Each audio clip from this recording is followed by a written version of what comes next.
भक्त भक्ति भगवंत गुरु चतुर नाम वपुवेक, इनके पद वंदन किए नाशत विघ्न अनेक। आज भक्त चरित्र की इस श्रृंखला में आप सबका खूब आभार, खूब स्वागत है। और एक ऐसे अद्भुत भक्त, ऐसे अद्भुत भगवदीय के चरित्र का श्रवण करने जा रहे हैं जिसकी महिमा श्री भक्तमाल में, श्री रसिक अनन्यमाल में खूब गाई गई है। जिनकी कृपा से राज्य के राज्य, प्रदेश के प्रदेश, देश के देश वैष्णव हो गए और जो हित धर्म की पताका है, हित धर्म की ध्वजा है, उसको फहराने वाले ऐसे भगवदीय श्री चतुर्भुज दास जी हैं। श्री भक्तमालकार श्री नाभा गोस्वामी जी चतुर्भुज दास जी के लिए कहते हैं कि गायो भक्ति प्रताप सबई दासत्व दृढ़ायो, राधा बल्लभ भजन अनन्यता वर्ग बढ़ायो। और मुरलीधर की छाप कबित अति ही निर्दूषण, भक्तन की अंग्री रेणु बहे धारी सिर भूषण। सतसंग महा आनंद में प्रेम रहत भीजो हिय, श्री हरिवंश चरण बल चतुर्भुज गौड़ देश तीरथ किए, चतुर्भुज गौड़ देश पावन कियो। ऐसे श्री चतुर्भुज जी जिनके विषय में श्री भक्तमाल कह रही है कि गायो भक्ति प्रताप और सबई दासत्व दृढ़ायो, मतलब कि जिन्होंने भक्ति के प्रताप को गाया है। भक्ति का प्रताप माने आपकी एक रचना थी जिसका नाम था द्वादश यश, जिसमें धर्म विचार, भक्ति प्रताप, संत प्रताप, मोहिनी यश, शिक्षासार, हितोपदेश, पतित पावन यश, शिक्षा, सकल समाज, अनन्य भजन, श्री राधा प्रताप, मंगलसार और विमुख मुख भंजन, ये द्वादश विभाग थे। इसीलिए उस ग्रंथ का नाम द्वादश यश पड़ गया। तो ऐसे आपने भक्ति के प्रताप को गाया, ऐसा ग्रंथ प्रकट कर दिया जिसको पढ़ कर क्या हुआ कि सभी दासत्व बढ़ायो। अब कोई के मन में ये शंका हो सके कि भैया आप कह रहे हो दासत्व बढ़ायो, और श्री चतुर्भुज दास जी कौन हैं?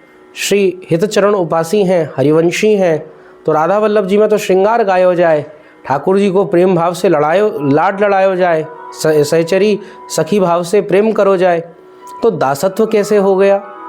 तो समझने वाली बात है, जब तक महात्म ज्ञान नहीं होगा, जब तक ठाकुर जी का स्वरूप हमें पता नहीं होगा, तब तक काम कैसे बनेगा? भले ही सख्य भाव हो, भले ही सहचरी भाव हो, सब भावों में दासत्व का योगदान तो रहता ही रहता है। श्री दामा आदि सखा कितनों खेल लें, पर हल्की दासत्व के छींटे तो पड़ ही जाते हैं। और एक मूल कारण ये भी है कि हम कितना कुछ कर लें, पर ईश्वर कौन रहेगा? ईश्वर अंशी ही रहेगा और हम उसके अंश रहेंगे। अंशी होने के कारण ईश्वर का स्वामित्व हमारे ऊपर होता है, परमात्मा का स्वामित्व है और हमारे अंदर सहज दासत्व है।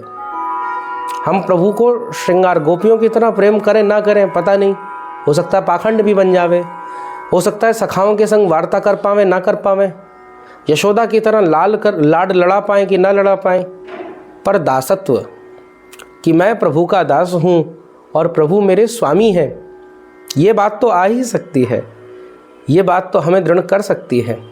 इसीलिए दासत्व दृढ़ायो, इस दासत्व की दृढ़ता करी और राधा बल्लभ भजन अनन्यता वर्ग बढ़ायो।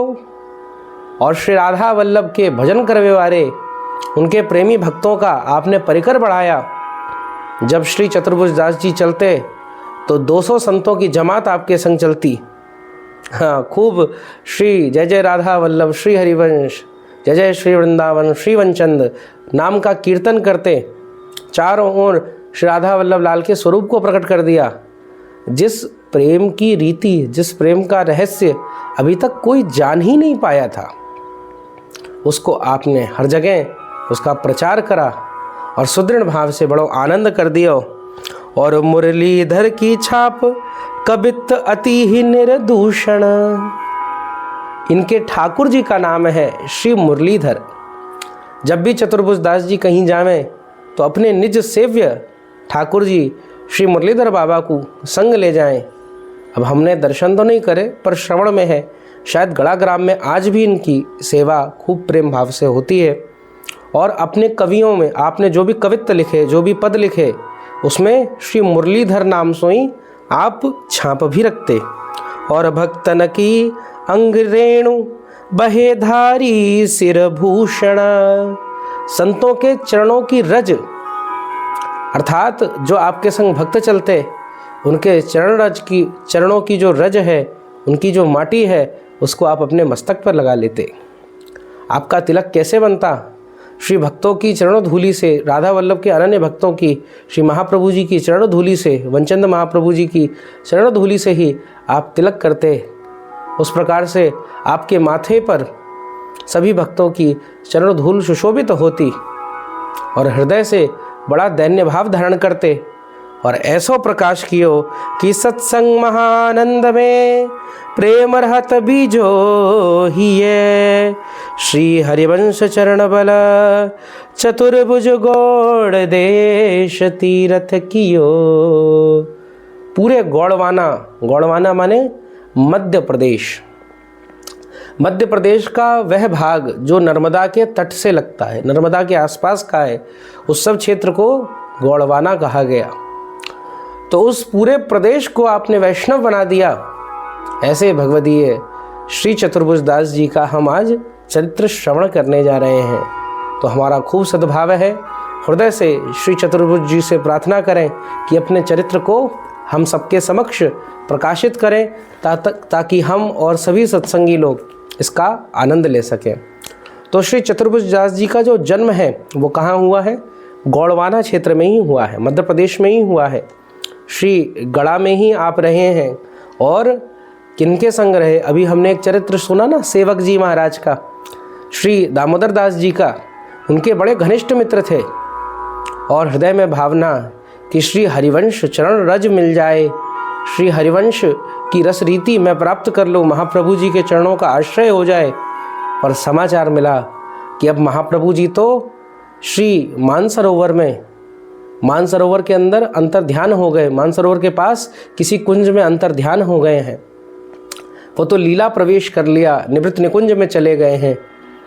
जब ऐसा भाव सुना, अब लौकिक रूप में नहीं है, तो आपको बड़ा ठेस लगी और मन में विचार करा।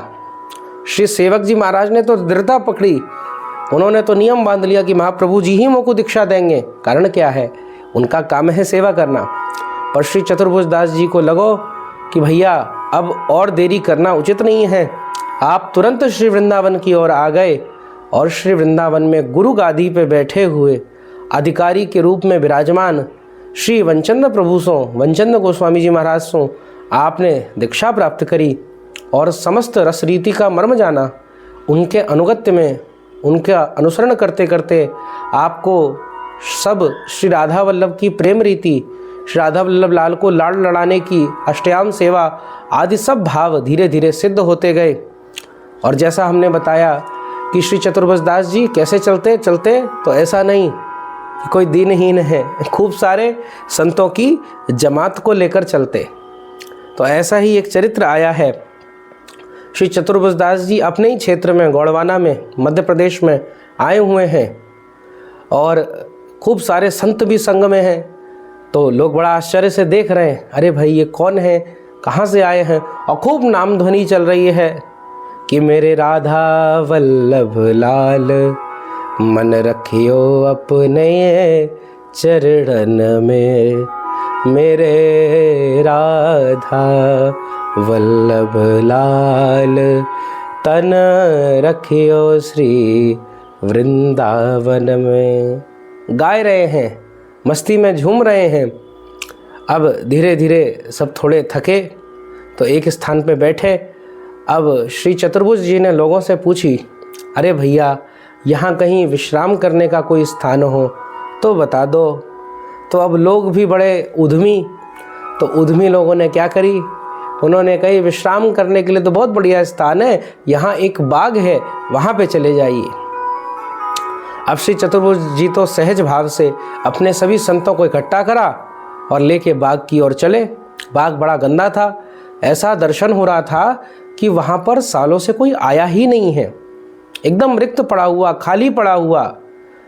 जब ऐसा लगा तो आपने खूब साफ सफाई करी, वहाँ शुद्धता करी, श्री ठाकुर जी के चरणों का चरणामृत नेक छीटा और बड़ा सुंदर वस्त्र पधराया, चौकी पधराई और चौकी पर श्री मुरलीधर बाबा को, श्री मुरलीधर सरकार को, अपने निज सेव्य ठाकुर जी को विराजमान कराया। और अब तो सेवा प्रारंभ। पर लोग तो यहाँ पर अलग उधम सोचे हुए। लोगों के मन में यह था कि उस बाग में कौन रहते हैं, भूत प्रेतों का साया है, भूत प्रेतों का भाव है, नाना प्रकार के अतृप्त जीव वहाँ पर रहते हैं। और कैसे भूत प्रेत रहते थे कि उस बाग में जो भी जाए उसको मार डालते। वहाँ पर आसपास के खेतों तक में अगर कोई बैल आदि चला जाए, कोई बालक आदि चला जाए तो उसके भी प्राणों का हरण कर लेते, इतना इनका उत्पात था। अब उन्होंने तो इनको एक प्रकार से शेर के मुंह में ही ढकेलना चाहा, पर प्रभु कृपा से इन पे कोई प्रभाव नहीं पड़ा। कारण क्या है? क्योंकि स्वयं यमराज ने आदेश दिया हुआ है। क्या आदेश दिया हुआ है कि जो भी वैष्णव भक्त है उसकी रक्षा करना यमदूतों का दायित्व है।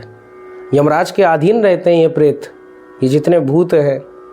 तो यमराज ने ये भूमि दी थी कि इसमें तुम रहो, पर जब चतुर्भुज जैसे वैष्णव आ गए तब श्री यमदूतों ने ही इनको प्रेतों को यहाँ से भगा दिया। आकर मारने का प्रयास तो करा, पर प्रभु का माथे पर तिलक, चारों भगवान के चरणामृत का लाभ और ठाकुर जी की सेवा, ये देखकर धीरे धीरे प्रेतों का उद्धार होता गया। और कुछ प्रेत तो भाग गए बाग से, वो चतुर्भुज जी का तेज सहन नहीं कर पाए। अब यमराज आए, यमराज ने कहा तुम तो बड़े मूर्ख हो, देखो तुम्हारे संग के जो प्रेत थे, भूत थे, उन सबका कल्याण श्री चतुर्भुज जी ने कर दिया और तुम अभी यहाँ मूर्खतापूर्ण पड़े हुए हो। जाओ बार बार प्रार्थना करो, चिल्लाओ, चीखो, ताकि चतुर्भुज जी कछु कृपा तुम पे भी करें। अब ये सब खूब सारे भूत आवे, अब उनके पास तो जा नहीं सकते क्योंकि वैष्णव स्वरूप है, तिलक स्वरूप है, ठाकुर जी की सेवा प्रगाढ़ है, ये बात निश्चित है। अब किसी के मन में इस कथा को श्रवण करके आ सकता है, क्या भूत प्रेत भी होते हैं? तो शास्त्रों के अनुसार तो होते हैं।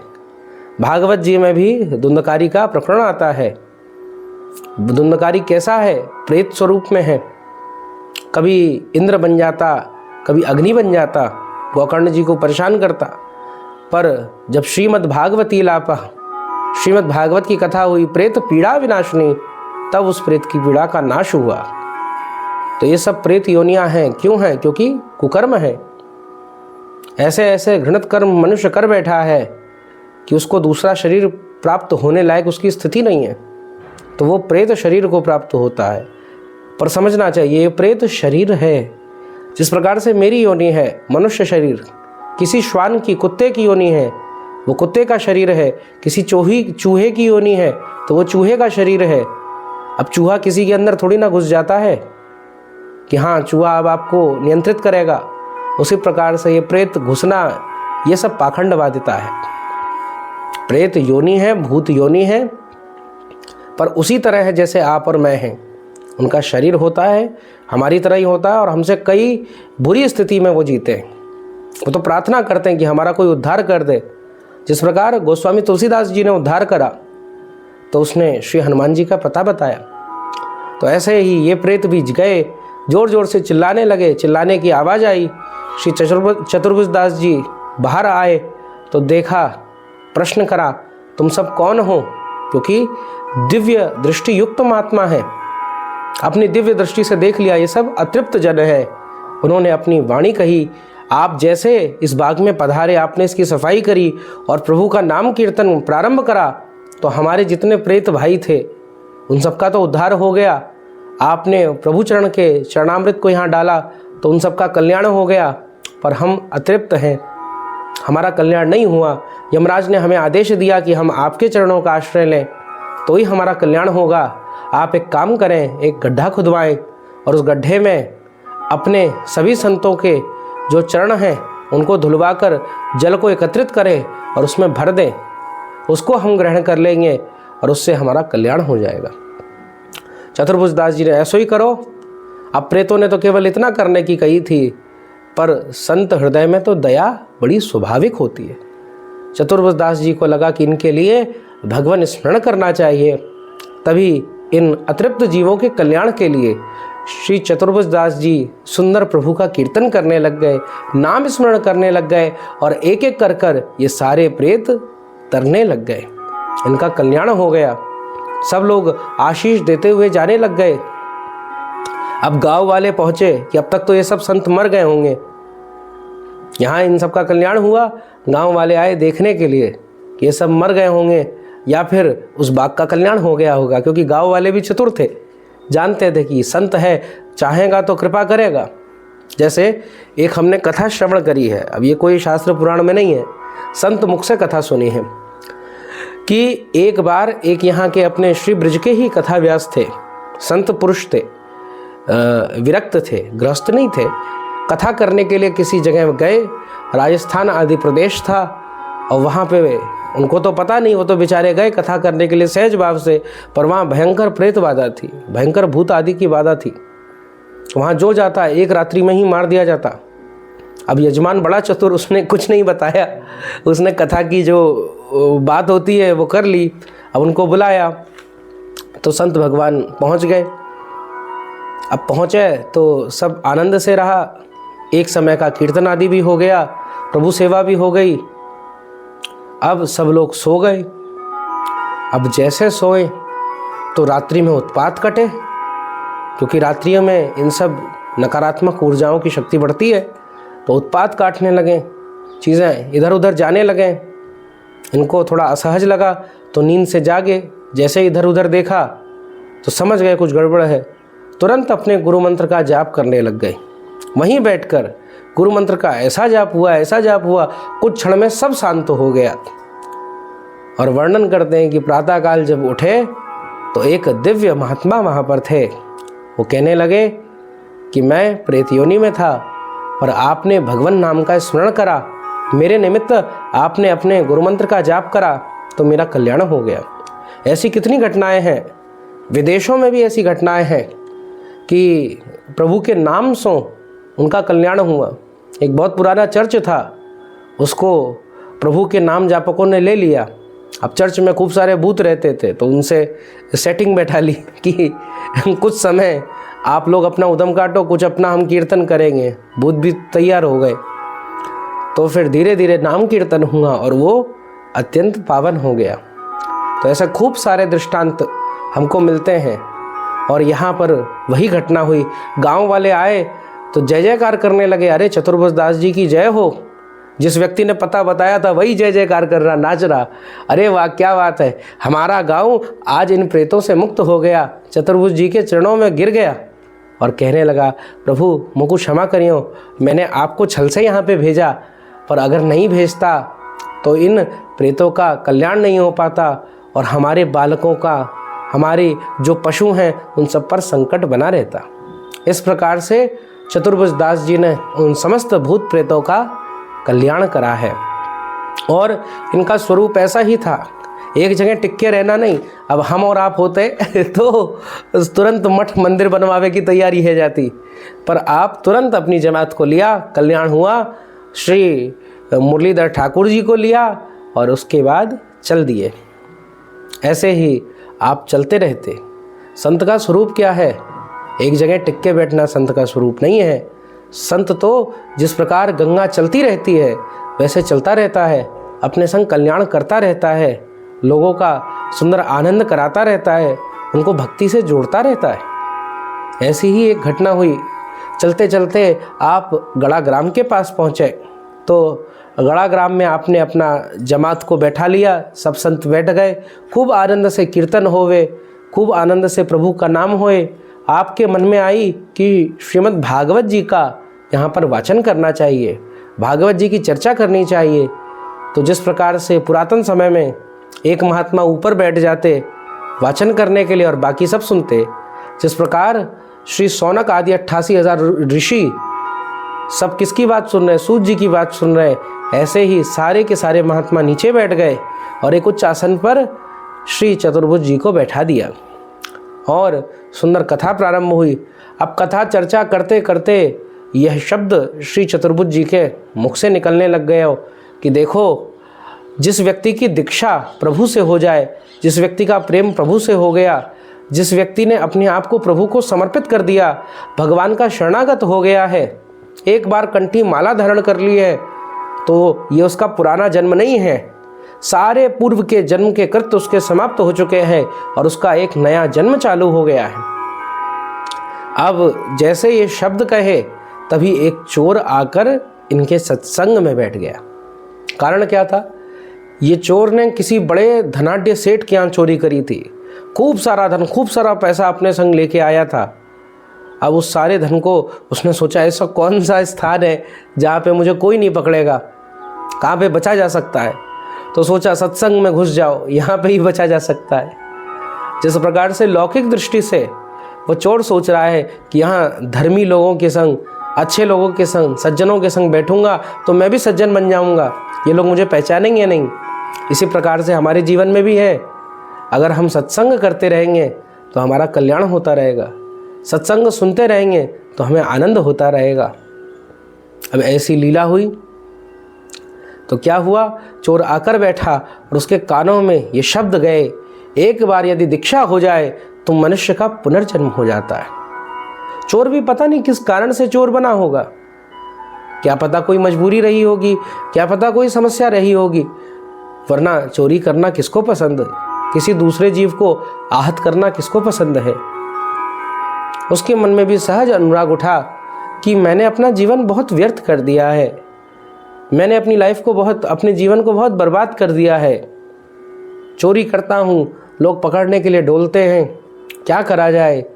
जाकर जैसे भगवत वार्ता विश्राम ली, चतुर्भुज जी के चरणों से लिपट गया, रो रो कर कहने लगे, हे आचार्य मुझको स्वीकार कर लो, हे प्रभु आप मुझको स्वीकार कर लो, मुझे दीक्षा दे दो, मुझे आपकी बात रच गई, मुझे आपकी बात समझ में आ गई है, अब आप कृपा करो।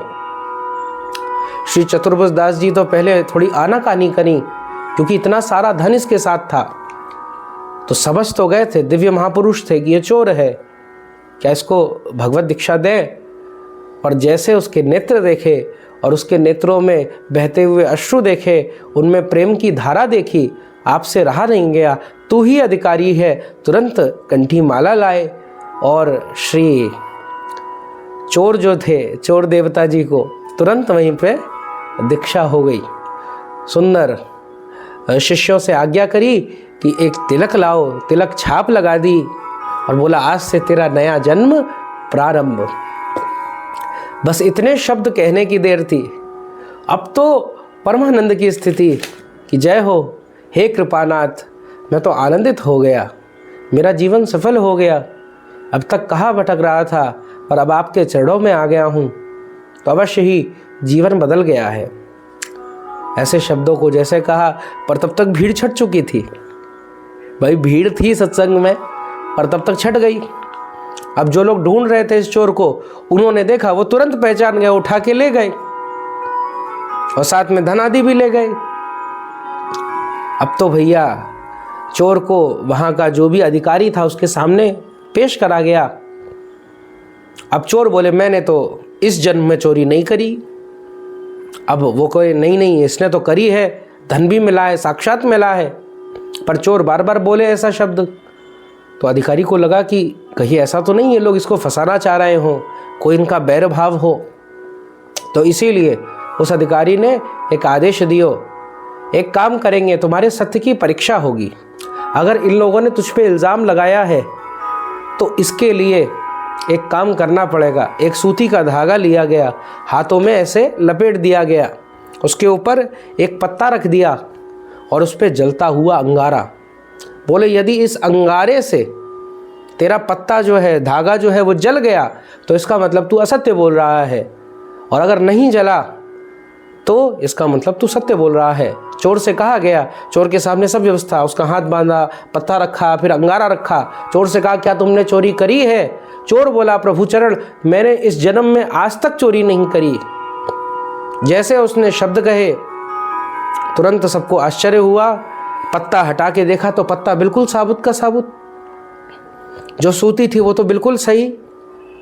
तो ये देखकर वो जो अधिकारी था वो तो समझ गया कि ये तो चोर नहीं हो सकते, ये तो सज्जन है। और अवश्य तुम ही साहूकार को उल्टा डांटने लग गए, तुम इसको फंसाना चाहते हो, अब देखो तुम्हें कैसा दंड मिलता है। सैनिकों को आदेश दे दिया कि इसको काल कोठरी में डाल दो। ये असत्य भाषण करता है, झूठ बोलता है। अब जैसे ये बात कही तो चोर का हृदय तो परिवर्तित हो चुका था। ऐसा नहीं उसने केवल लौकिक दिखाने के लिए दीक्षा ले ली, उसका चित्त, उसका मन अब प्रभु में लग चुका था। उसने उस समय अधिकारी के सामने, राजा के सामने हाथ जोड़े और कहा प्रभु सत्य सत्य बात यह है, ये सत्य कह रहे हैं। बोले साहूकार भी सत्य कह रहा है, तू भी सत्य कह रहा है, ये कैसे हो सकता है? तुम कह रहे हो मैंने इस जन्म में चोरी नहीं करी, वो कह रहा है इसने चोरी करी है, तो ये बात सत्य कैसे हो सकती है? तब वो बोला कि प्रभु हे कृपानाथ, मैं सत्य कह रहा हूँ, मैंने इस जन्म में चोरी नहीं करी। एक वैष्णव भक्त हैं जिनका नाम चतुर्भुज है, वो आए हुए थे, उनकी कथा में मैं तो चोरी से बचने के लिए बैठ गया, परंतु वहाँ सुना कि जिसकी एक बार दीक्षा हो जाती है उसका पुनर्जन्म हो जाता है, और इसी दृढ़ता के साथ में मैंने उनसे दीक्षा ले ली। इसीलिए मैं कह रहा हूँ कि मैंने इस जन्म में चोरी नहीं करी है, क्योंकि मेरी दीक्षा हो चुकी है। पूर्व का करा सब अलग है और अब का करा सब अलग है। अब तो मैं प्रभु का हो चुका हूँ, अब मैं उनसे प्रेम करता हूँ। मेरे अंदर सच्ची बात तो ये है कि चोरी का कोई भाव भी नहीं है। अब मैं चोरी नहीं करना चाहता, अब तो प्रभु की भक्ति करना चाहता हूँ। इसीलिए हे राजन, हे अधिकारी जी, इस साहूकार को छोड़ दीजिए, ये भी सत्य कह रहा है, मैंने चोरी तो करी है पर पूर्व जन्म में करी है। जैसे ये शब्द सुने तो राजा को, अधिकारी को तो बड़ा लगा कि अरे ऐसा वैष्णव, इनसे तो मिलना चाहिए, इनकी कृपा को प्राप्त करना चाहिए कि एक दिवस में ही उस पूरे चोर का जीवन परिवर्तित कर दिया। कहाँ वो चोरी करता, चोरी करने के चक्कर में किसी की हत्या कर देता, पर आचार्य चरण ने, श्री चतुर्भुज दास जी ने तो शास्त्र की उक्ति को सिद्ध कर दिया। शास्त्र आज्ञा करते हैं कि पितृगोत्री यथा कन्या स्वामी गोत्रेण गोत्रिका श्री कृष्ण भक्ति मात्रेण अच्युत गोत्रेण गोत्रिका। बोले जिस प्रकार से कन्या जब तक पिता के घर पे रहती है तो उसका गोत्र पिता के कुल का ही रहता है, पर जब उसका विवाह हो जाता है तो उसका गोत्र पति के कुल का हो जाता है। ठीक उसी प्रकार से श्री कृष्ण भक्ति मात्रेण, भगवान श्री कृष्ण की भक्ति करे, अगर उनका शरणागत हो गया है, उनकी दीक्षा ले ली है, तो फिर उस व्यक्ति का गोत्र लौकिक गोत्र नहीं रहता, उसका गोत्र तो अच्युत गोत्र हो जाता है। अच्युत माने प्रभु का नाम। जैसे प्रभु का नाम हरि कृष्ण है, वैसे ही प्रभु का एक नाम है अच्युत, जो अपनी स्थिति से कभी गिरता नहीं है। इसीलिए वो व्यक्ति ऐसा हो जाता है, वो प्रभु का हो जाता है, प्रभु से हो जाता है, उसका जीवन प्रभु के लिए हो जाता है। हमारे श्री भगवत रसिक जी कह रहे हैं कि अगर श्री व्यास जी महाराज कह रहे हैं, अगर आपके अंदर भक्ति आ गई, प्रेम आ गया, फिर उसके बाद किस बात की जाति? अरे रसिक अनन्य हमारी जाति, कुल देवी राधा बरसानो, खैरो ब्रजवा सिन सो पाती। रसिक अनन्य हमारी जाति, रसिक अनन्य हमारी जाति। हमारी जाति क्या है? हम तो प्रभु के अनन्य हैं। मैं श्री कृष्ण से प्रेम करूं, आप श्री कृष्ण से प्रेम करो, तो हमारा कुल क्या है? श्री कृष्ण है। हम श्री किशोरी जी के चरणों के आश्रित हैं, आप श्री किशोरी जी के चरणों के आश्रित हैं, तो हमारी परंपरा, हमारा गोत्र क्या है? श्री किशोरी जी ही हैं। ये शब्द सुनकर आनंदित हो गया। यही सत्संग का असर होता है। आज सत्संग तो हो रहा है, वार्ता भी बहुत हो रही, प्रवचन भी बहुत हो रहा है, पर ये असर नहीं दिख रहा है। खूब टेंट हाउस लगते हैं, खूब बड़ा काम होता है, पर जैसा असर श्री चतुर्भुज जी की वाणी से हुआ वैसा असर कहीं नहीं दिखा। कारण क्या है? बोलते कुछ हैं और करते कुछ हैं। जो वाचिक कायिक उसमें भेद बना हुआ है। बोलने का कुछ और भाव और करने का कुछ और भाव, और मानस पटल में कुछ अलग चल रहा है। इसी के कारण वाणी का प्रभाव नहीं पड़ता। आप जो बोल रहे हैं वही कर रहे हैं और वही मानस में चल रहा है, तभी वाणी का प्रभाव होता है। जिस प्रकार से एक संत है, संत के पास मैया आई, बोली हमारो लागा बड़ो मिष्ठान खावे, बड़ी चीनी खावे, मिश्री खावे, बाबा आप या को मना करो। बाबा ने कही 1 हफ्ता बाद आई हूँ। 1 हफ्ता हो गया, मैया पुनः गई, बाबा से कही कि अब मना कर दो याकू, आप आज्ञा कर दो। बाबा ने बोली देख लाला, अब तू मिश्री मत खाइयो, चीनी मत खाइयो। लाला ने कही ठीक है बाबा। अब मैया आश्चर्य में कि 1 हफ्ता में कछु हो सके, टोना टोटका कछु काम करेंगे, ये तो बस बोले हैं। अरे बाबा आप ऐसो काय को 1 हफ्ता काय को लगा दियो, बोल लो तो उसी समय बोल देते। बाबा बोले अरे लाली मैं तुमको कहा बताऊं, मैं तो स्वयं खूब सारी मिश्री खा दो, मैं तो स्वयं चीनी को ग्रहण कर तो या कहता है 1 हफ्ता से मैंने चीनी नहीं खाई, मिश्री नहीं खाई, तभी उपदेश दे सकूँ हूँ कि देखो ये काम को करो। तो इसीलिए प्रत्येक उपदेश देने वाले को यह बात कुछ सुनना चाहिए। प्रवचन सुनने वाले को तो है ही कि हाँ प्रवचन सुन रहे हो, सत्संग सुन रहे हो। जैसे उस चोर ने कोई एक बात पकड़ी, आपने अभी तक पूरी सत्संग वार्ता सुनी, उसमें से क्या पकड़ा? क्या अपने जीवन में उतारने का सोचा है? कुछ नहीं सोचा है। समय यूं ही निकलता जा रहा है, ये उचित नहीं है। यहाँ से पकड़िए, ये पकड़ने की धारा है, और यहाँ से पकड़ नहीं पाएंगे तो बहुत भारी भूल हो जाएगी। उस चोर ने पकड़ लिया कि बस श्री कृष्ण भक्ति मात्रेण अच्युत गोत्र हो जाता है, जैसे श्री कृष्ण की भक्ति आ जाती है। उसने उसको हृदयंगम कर लिया। यही कमी है हमारे अंदर, इसको हम स्वीकार करें।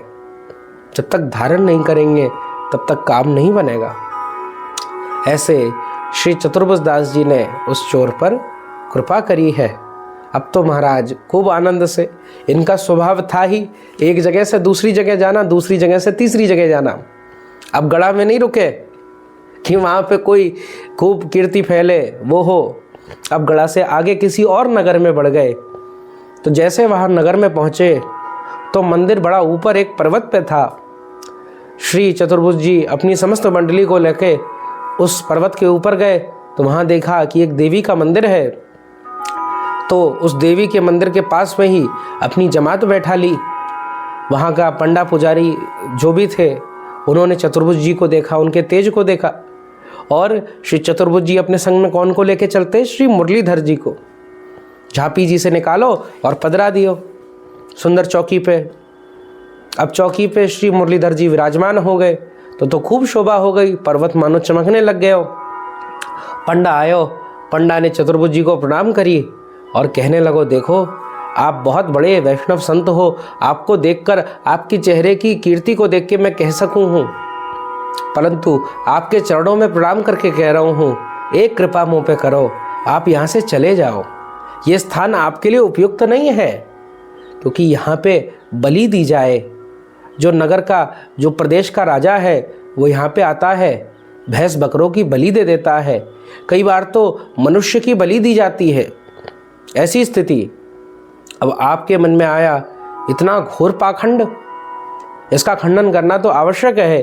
तभी देख रहे किसी एक ब्राह्मण बालक को लाया जा रहा है, खूब तेज सवारी हो रही है और उसकी बलि देने का प्रयास हो रहा। आप तुरंत उठकर खड़े हो गए। वो बेचारा बालक रोवे, उसके परिवार वाले रोवे, आप दौड़कर पहुंचे, इसके बदले मेरी बलि दे दो। पर राजा ने कोई एक बात नहीं सुनी। तो आप तो बहुत क्रोध आने लग गया यद्यपि संतों में क्रोध नहीं होता, पर जब जीव का हृदय दुखता है, संत कैसा है, सारा जगत उसका परिवार है, ये संत का स्वरूप है। सिया राम में सब जग जानी, और मेरे प्रभु को, उनको ये नहीं लगा ब्राह्मण को कष्ट हो रहा है, उनको ये लगा मेरे प्रभु को कष्ट हो रहा है, और आर्त भाव से प्रभु को पुकारा और हृदय से वेदना निकली कि ये देवी का मंदिर है, भगवती का मंदिर है, ये माँ का मंदिर है, और यहाँ माँ होकर ऐसा भक्षण कैसे कर सकती है, ये कोई राक्षस का मंदिर थोड़ी ना, देवी का मंदिर है, तो माँ होकर इनकी बलि कैसे स्वीकार कर सकती है। जैसे उज्ज्वलंत वाणी से आपने ये जोर से कहा तो मानो आकाश थोड़ा हिलने लग गया, पृथ्वी थोड़ी कांपने लग गई, और वहां पर वो देवी प्रकट हो गई हैं। श्री चतुर्भुज दास जी का तेज इतना था, यद्यपि माँ भगवती का वो मंदिर नहीं था, किसी सामान्य देवी का ही मंदिर था, परंतु श्री चतुर्भुज दास जी का तेज इतना अधिक कि वो जो देवता थे, देवी थी, वो प्रकट हो गई और चतुर्भुज दास जी को प्रणाम करो। ये अद्भुत लीला है कैसे हो रही है कि भाई एक दैवीय जीव एक मनुष्य कोटि के जीव को प्रणाम कर रहा है। और भागवत में भी है, ऐसा नहीं कि अशास्त्रीय है, प्रमाणिक है। जब श्री जड़भरत जी का चरित्र आता है तो ऐसे ही जड़भरत जी को पकड़ के ले जाते हैं कुछ लोग बलि देने के लिए, और भगवती के सामने बलि देने का प्रयास करें, मारने का प्रयास करें। जड़भरत जी तो सामान्य से बोले, जो होगा होई सोई जो राम रची राखा, को करी तर्क बढ़ावे शाखा। अपने शीश को झुका देते हैं, पर वहीं भगवती प्रकट होती है, उन बलि देने वालों को ही मार डालती है। तो ऐसे चतुर्भुज दास जी के सामने प्रकट हुई और चतुर्भुज दास जी ने आज्ञा करी। यहाँ पर आज्ञा का ही भाव है कि अब आप इसको रुकवाइए, इसका एकमात्र उपाय है, देवी ने स्वयं आग्रह करो कि आप मुझे वैष्णव दीक्षा प्रदान कर दें। ऐसी सुंदर लीला हुई। जब ये आग्रह करा, श्री चतुर्भुज दास जी अत्यंत प्रसन्न हुए, और उस समय जो देवी हैं, भगवती हैं, यद्यपि वो भगवती मंदिर नहीं था, कोई अन्य देवी का मंदिर था, पर दैवीय जीव तो हैं, देवता तो हैं, उनको श्री चतुर्भुज जी ने कंठी पहनाई, माला पधराई और उसके बाद तिलक छाप दी। देवी ने कहा, अब बताइए, अब आप मेरे गुरु स्वरूप हैं, अब आप बताओ क्या आज्ञा है। बोले, एक आज्ञा है। बोले, क्या? कि यहाँ सबको आप आदेश दे दो कि ये बलि प्रथा बंद हो जाए। किसी जीव के ऊपर ऐसे हिंसा करना उपयुक्त नहीं है, किसी को परेशान करना ये उचित नहीं है। और देवी जी ने रात ही रात में सबको, राजा आदि सबको आदेश दे दियो। उस समय तो रुक ही गया मामला, और पर आगे भी सबको आदेश दे दियो कि ये बलि प्रथा नहीं होगी। और आगे एक और बात अपनी ओर से लगा दी, यदि तुम अपने प्राण बचाना चाहते हो, कल मैं तुम सबके प्राणों का हनन कर लूँगी, मार डालूँगी। अगर प्राण बचाने हैं तो संत चतुर्भुज की शरण ले लो, उनसे वैष्णव दीक्षा ले लो, नहीं तो तुम सबके प्राण हरे जाएंगे। इस प्रकार से ठाकुर जी ने लीला कराई, और पूरा का पूरा देश, पूरा का पूरा जो नगर था, उसी समय चतुर्भुज जी के चरणों में गिरा, और चकाचक महाराज ने कंठी बांधी और माला पधराई। अब वो भी आश्चर्य में कि भाई इतना सब कैसे हो गया। पर ऐसी लीला श्री ठाकुर जी करे हैं। क्यों करें? ताकि अपने भक्त का प्रताप बता सकें। यहाँ किसी की निंदा का भाव नहीं है, पर यहाँ पर अनन्यता का भाव है, यहाँ पर दया का भाव है। और ऐसा भी चरित्र में मिलता है, श्री चतुर्भुज दास जी बड़े अनन्य स्वभावी भी थे। कैसे? किसी अन्य का जो जल है उसको ग्रहण नहीं करते थे। किसी दोषयुक्त व्यक्ति का, किसी पापी व्यक्ति का, या कोई वैष्णव नहीं है, सीधा सिद्धांत पकड़ें, कोई भी व्यक्ति अगर अवैष्णव है, जिसके ऊपर तिलक नहीं है, जिसके गले में कंठी नहीं है, उसके हाथ का जल नहीं पीते थे। कारण क्या है? ऐसा नहीं कोई दोष है, कल भी हमने बताया कि ऐसी लीला है, परंतु कारण क्या है? कारण ये है कि भैया इसी बहाने ये वैष्णव तो बन जाएगा, इसी बहाने इसका कल्याण तो हो जाएगा, गले में कंठी तो आ जाएगी। तो इसमें भी संत की दया है। जैसे वृंदावन में एक बाबा रहते, उसकी सेवा के लिए एक ब्रजवासी बालक आतो, जल आदि की सेवा दे जातो। पर एक दिन बाबा की नज़र पड़ी, अब वस्त्र वाने पहन रखे इसी प्रकार से, पटका नेकुड़ो, तो गले में देखी कंठी नाई। तो बाबा तो कुपित है गए, अरे नहीं तू अब चलो जा, मेरे पास मत आ। अब वो ब्रजवासी बालक बड़ो परेशान, भैया का भयो, अभी तो आप आनंद से सेवा करा रहे। बोले नहीं नहीं नहीं, तेरे गले में कंठी ना है, मैं तो उसे सेवा नहीं ले सकूं। तो ब्रजवासी बालक को तो हृदय भर आयो।